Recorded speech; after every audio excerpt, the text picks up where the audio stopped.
Mayong adlaw mga kapatid, liway abas ni para sa News 5 Bisaya.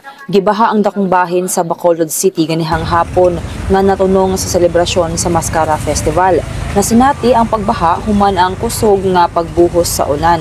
Sa video nga kuha sa netizen nga si Sherwin Sariritan, makita nga nabahaan ang parte sa usa ka mall alas 12:35 sa udto. Hinungdan sa bugat nga trapiko sa dalan. Ang kusog nga ulan natunong sa high tide, maong dali nga miapaw ang tubig ilabi na sa reclamation area duol sa mall. Pipila ka motorista ang stranded samtang ang uban misong gihapon sa baha. Sa pagkakaroon hinay-hinay ng mihunong o mihupay ang baha sa lungsod. Samtang ganang buntag duha ka ipo-ipo ang nakita dapit sa Lapu-Lapu City ug sa Cordova, Cebu. Sa kuha sa usa ka netizen nga si Angelica Aposaga Espinosa sa Lapu-Lapu Market, makita nga magkaduol lang ang duha ka ipo-ipo nga gisundan dayon sa kusog nga pagbuhos sa ulan. Kinsa na mga tong update, magpadayon na sa pagbantay sa social media pages sa News 5 para sa mga balita ug update.